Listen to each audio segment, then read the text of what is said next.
हमारा topic continue हो रहा है डीटीडी एलिमेंट्स। डीटीडी एलिमेंट्स में हम अब जिक्र करेंगे एलिमेंट्स विद चिल्ड्रंस, यानी जिसमें सीक्वेंसेस, यानी हम जनरली इसे बोलते हैं sequences. Declaring only one occurrence of an element. अब देखें, जैसे मैं प्रीवियसली बात कर रहा था कि हम कहीं पर कंडीशंस अप्लाई कर सकते हैं कि एक्सएमएल में सिर्फ इस एलिमेंट की अकरेंस जो है वो ओनली वंस है या एक दफ़ा ही आएगी। तो इस तरह की चीज़ें आप डीटीडी में किस तरह से डिफाइन करेंगे। Declaring minimum one occurrence of an element. Minimum one occurrence होनी चाहिए एक एलिमेंट की। डिक्लेयरिंग जीरो और मोर अकरेंसेज ऑफ एन एलिमेंट, यानी ये ऑप्शनल सिचुएशन है कि एक एलिमेंट जो है वो ज़ीरो भी हो सकता है और एक से ज़्यादा भी उसकी तादाद हो सकती है। डिक्लेयरिंग ज़ीरो और one occurrence of an element, ये भी ऑप्शनल है। मिनिमम वो शायद एलिमेंट ना हो और मैक्सिमम जो है वो एक दफ़ा आ सकता है। और इसी तरह से ईदर और कंटेंट और मिक्स कंटेंट। तो ये हमारा टॉपिक बड़ा इंपॉर्टेंट है जिसमें हमें डीटीडी के स्ट्रक्चर को फोकस करने में बड़ी प्रोविज़न मिलेगी और हमें ये समझ आएगा कि एक्सएमएल को हम किस तरह से इस स्कीमा से बेहतर तरीके से कंट्रोल कर सकते हैं। देखिए, सबसे पहले हम देखते हैं elements with children sequences. Elements with one or more children are declared with the name of children element inside the parenthesis. तो जब भी किसी एलिमेंट के सब एलिमेंट्स हों तो इसका तरीकाकार क्या है कि हम पैरेंथेसिस के अंदर उसके चिल्ड्रंस को लिस्ट डाउन कर देते हैं। एक चिल्ड्रन है तो सिर्फ एक वो चिल्ड्रन का नाम बता देंगे। अगर मल्टीपल हैं तो कॉमा सेपरेशन के साथ हम उसके मल्टीपल चाइल्ड्स मेंशन करेंगे। एग्जाम्पल आपके सामने है कि एलिमेंट एलिमेंट नेम और चाइल्ड वन, और element name child one comma child two comma dot dot dot, और ये चलता चला जा रहा है। एग्जाम्पल देख सकते हैं, एलिमेंट नोट, और नोट के अंदर पैरेंथेसिस में हमने इसके सारे चाइल्ड मेंशन कर दिए, टू, फ्रॉम, हेडिंग, बॉडी, और ये एंड हो रहा है। तो इससे डीटीडी का स्कीमा बड़ा क्लियर हो गया कि जब भी नोट डिफाइन होगा तो उसमें चाइल्ड टैग टू भी होगा, चाइल्ड टैग फ्रॉम भी होगा, चाइल्ड टैग हेडिंग भी होगी और चाइल्ड टैग बॉडी भी होगी। अब फर्दर हम देखेंगे कि किस तरह से इनकी फर्दर अक्रेंसेस को बढ़ाया, कम या कंट्रोल किया जा सकता है। Elements with children. When children are declared in a sequence separated by commas, the children must appear in the same sequence in the document.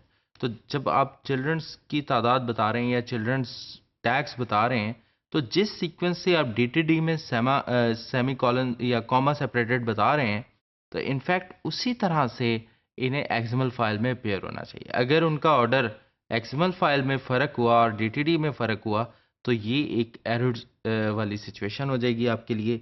The children must also be declare and the children can also have a children. तो children's जो हैं वो लाजमी तौर पर declare भी होने चाहिए, यानी आपकी डीटीडी में उन्हें फर्दर एलोबरेट करना चाहिए कि चिल्ड्रन जैसे टू है तो टू एक एलिमेंट है और इसके अंदर क्या कंटेन होगा, इसके ये कोई पार्सेबल कैरेक्टर डाटा है या ये फर्दर कुछ चाइल्ड्स अपने अंदर कंटेन कर रहा है।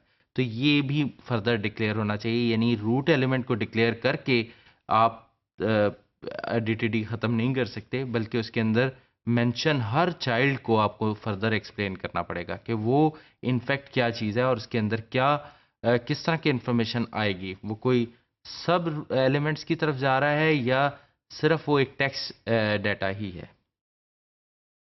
एलिमेंट्स विद चिल्ड्रन सीक्वेंसेस, आप देख रहे हैं आप element note, to, from, heading, body. अब यहाँ पर देख सकते हैं एलिमेंट टू जो है नॉर्मल पार्सेबल कैरेक्टर डाटा, यानी ये स्ट्रिंग कंटेन करेगा। यही बात अभी मैं आपसे कर रहा था कि हमें उसे हर चाइल्ड एलिमेंट को सेपरेटली डिस्क्राइब करना है। एलिमेंट फ्रॉम, ये भी पार्सेबल कैरेक्टर डाटा है। हेडिंग और बॉडी दोनों ही पार्सेबल कैरेक्टर डाटा है। तो हमें अपनी डीटीडी में इन तमाम को फर्दर डिस्क्राइब करना ज़रूरी है। Element with only one occurrence. With only one occurrence का मतलब ये है कि इसने इस पर्टिकुलर लोकेशन पे सिर्फ एक दफ़ा पेयर होना है। तो एलिमेंट नोट और message, child element message must occur once and only once inside the note element. तो जब भी नोट एलिमेंट आप लगाएंगे तो उसके अंदर मैसेज को सिर्फ एक दफ़ा ही अपीयर होना है। एक से ज़्यादा दफ़ा मैसेज आएगा तो एक्सएमएल फाइल के अंदर, तो डीटीडी उसको वैलिडेट या कंफर्म नहीं करेगी। तो यहाँ पर जब आप इस तरह से डीटीडी एलिमेंट लिखेंगे, इसका मतलब एक्सएमएल फाइल में इस मैसेज को एक दफ़ा होना चाहिए नोट के अंदर। Minimum one occurrence of an element name, child name plus element note message plus sign declares that child element message must occur one or more time inside the note element.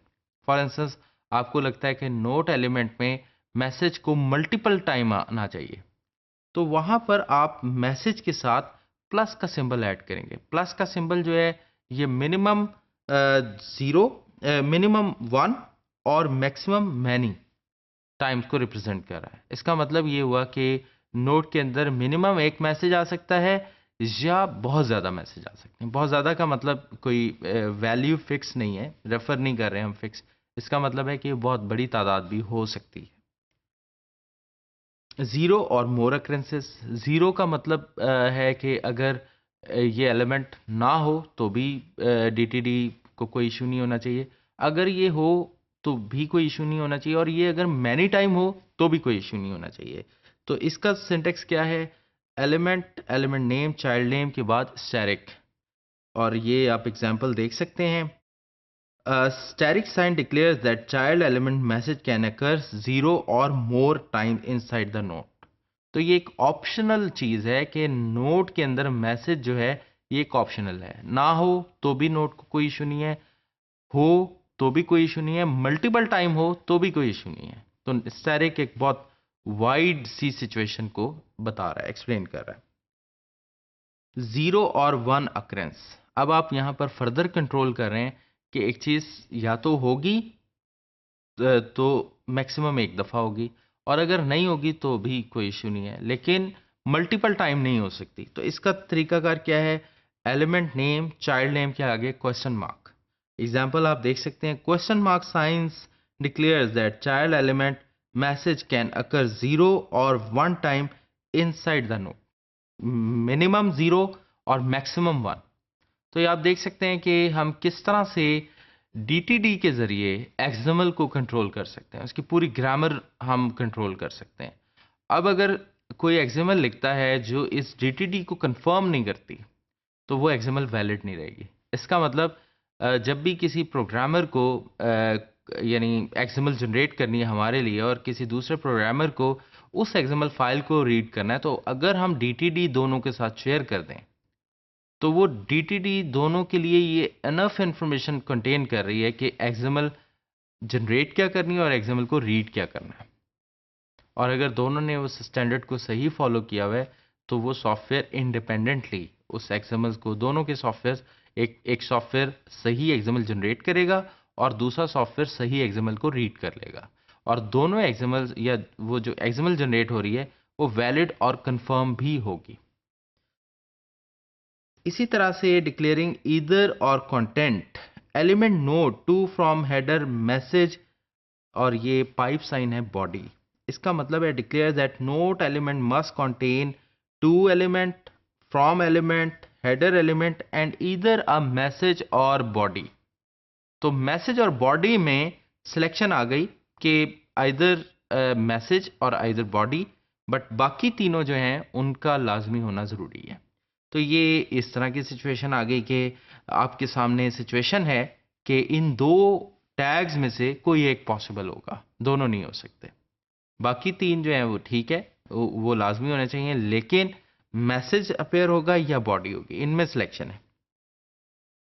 इसी तरह से declaring mix content, element note PC data, pipe sign to, pipe sign from, pipe sign header, pipe sign message, और इसके बाद static declares that the note element can contain 0 or more occurrences of parsable character data to, from, header और message element। इसका मतलब ये कि note के अंदर डायरेक्ट टेक्स्ट भी हो सकता है, मल्टीपल टाइम हो सकता है, या मिनिमम नहीं हो सकता। टू मल्टीपल टाइम हो सकता है, मिनिमम नहीं हो सकता। फ्रॉम मल्टीपल टाइम हो सकता है, मिनिमम नहीं हो सकता। हेडर या मैसेज यानी इन सब में ईदर केस है और ये मिक्स कंटेंट आ सकता है नोट में। ये भी एक बड़ी वाइड किस्म की डिस्क्रिप्शन हमने दी है, ये एग्जांपल मेंशन की है। तो इससे आपको जनरली आइडिया होगा कि डीटीडी की पावर, डीटीडी को यूज़ कैसे करना है और डीटीडी किस तरह से हमारे लिए यूजिबिलिटी और वैलिडेशन कंफर्म करवाती है हमारे एक्सएमएल डॉक्यूमेंट में, और किस तरह से ये प्रोविजन देती है दो अलग एनवायरनमेंट्स के या मल्टीपल अलग एनवायरनमेंट्स के सॉफ्टवेयर्स को एक स्टैंडर्ड वे में आपस में कम्युनिकेट करने के लिए। तो होपफुली आपको ये सारे कंटेंट से डीटीडी की यूजिबिलिटी के बारे में क्लियरली पता लग गया होगा।